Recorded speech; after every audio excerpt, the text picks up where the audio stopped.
an eminent panel of top government officials and, of course, India Inc. leaders. Take a look.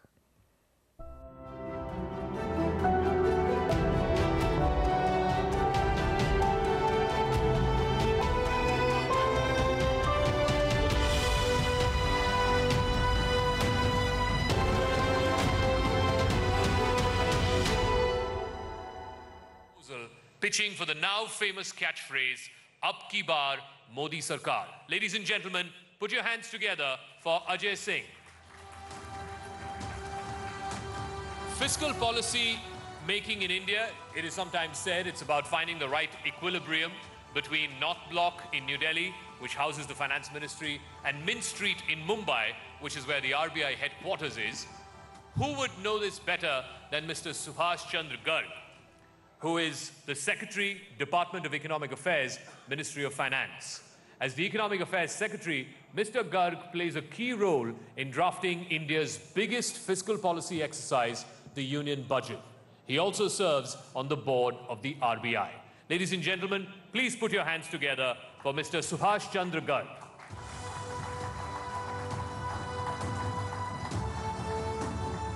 Sunita Reddy is the Managing Director of Apollo Hospitals. She has spearheaded Apollo Hospitals into a forerunner of integrated healthcare service provider of global standards. She was instrumental in bringing the first FDI into healthcare in India and subsequently in taking the organization to the international equity markets through a successful Global Depository Receipt, or the GDR. Educated at the Stella Maris College in Chennai and Harvard Business School, Ms. Reddy is an avid fitness enthusiast. She's mindful about healthy living and following a balanced diet. Ladies and gentlemen, Ms. Sunita Reddy. And finally, at one time, you will see Robin Raina, Ebix INX chairman, on news channels talking about how he drove his company towards faster growth. Right next second, you will see pictures of him in slums, miles away from the hustle and bustle of a metropolis. He is trailblazing both in business and in charity and leaves other company executives no excuse not to follow his trail. In his own words, Mr. Raina wants to make charity fashionable and cool. Ladies and gentlemen, please welcome Robin Raina. And these leading lights from the corporate world and the government will be in conversation with CNBC TV 18 Managing Editor Shereen Bhan for a session titled Get Set, Grow.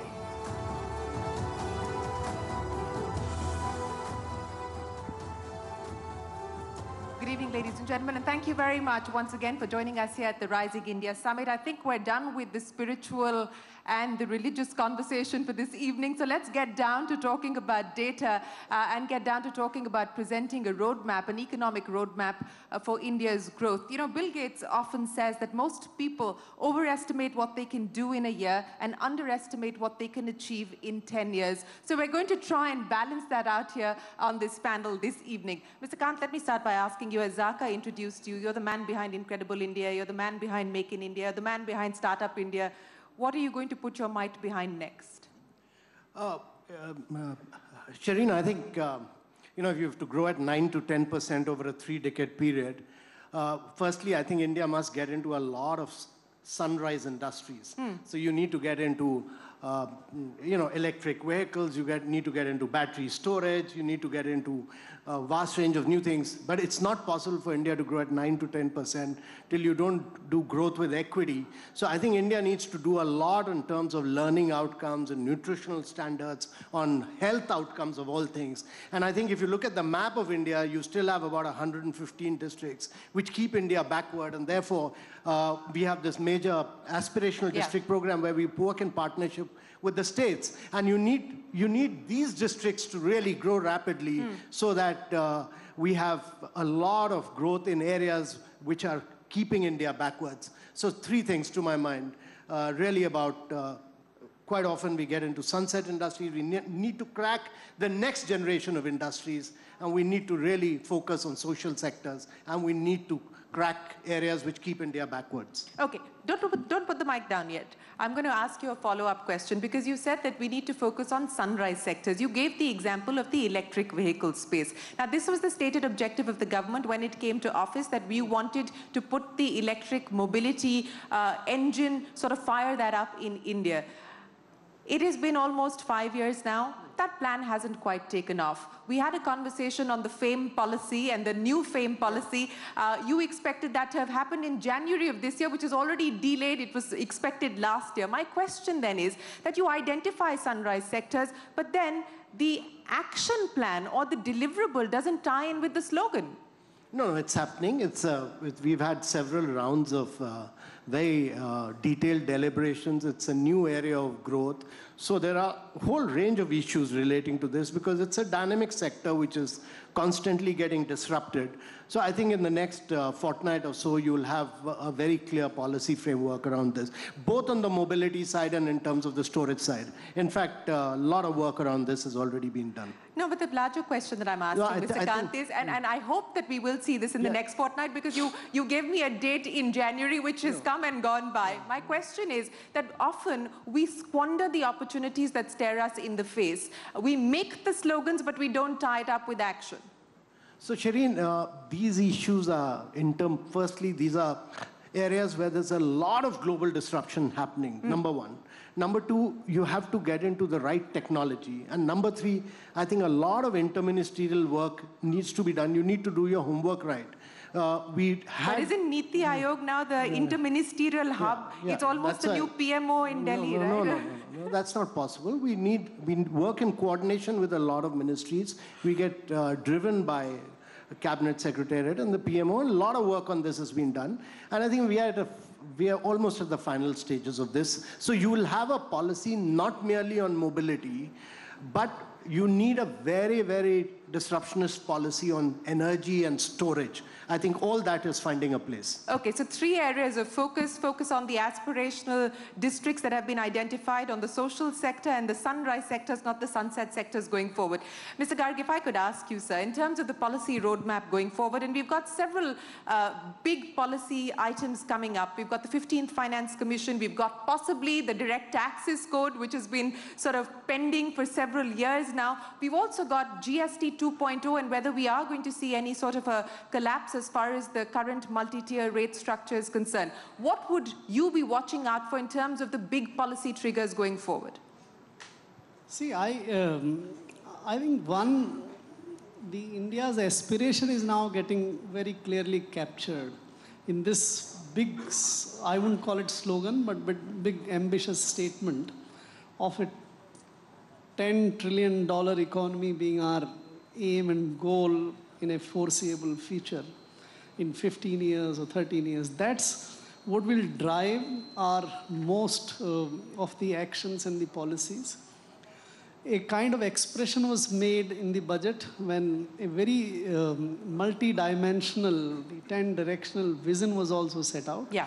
But in more concrete terms, if you were to come, I think the going forward from here would not be as easy, I would say. It would require a lot of action. So one of the big things which we'll need to do is to make all our factors of production very competitive. Whether it is capital, whether it is labor, whether it is even entrepreneurship, all of them. And there is a whole lot of policy action which will be required. And that is where what you mentioned will also tie in. So whether the Finance Commission comes up with recommendations, how do you share resources in a way where the productivity, the skills of the people, etc., can be raised, or for that matter, GST, which has introduced a lot of competitiveness and has made our processes more efficient, our logistics more efficient. The next version, the remaining one of the reforms would also make it much better. So I think all of them would drive this bigger policy agenda to make our factors of production competitive. There is also the other part which has also been stated. Now we need to raise our aims higher. We'll probably not be satisfied with capturing Indian markets only. Yeah. We'll have to have global markets. Yes. That is where you come. The vision which sets out of green earth and blue skies, which is essentially driving our environmental and the cleanliness agenda, I think all these things would need to be addressed. Well, a lot that you talked about is stuff that we need to get done, but I want to talk about a crucial issue which you didn't address, which could perhaps be a constraint on growth, and that is debt. Not just the debt that the private sector is dealing with, but the debt that the government is dealing with as well. Almost to the tune of 50% currently. The expectation as per the FRBM Act is to bring that down by 2025. I don't know whether we're going to be able to get there or not. The question then is, if India's debt to GDP ratio continues to be high and continues to constrain government spending, what will you prioritize? Where will the government spend its money? And what should the government spend its money on?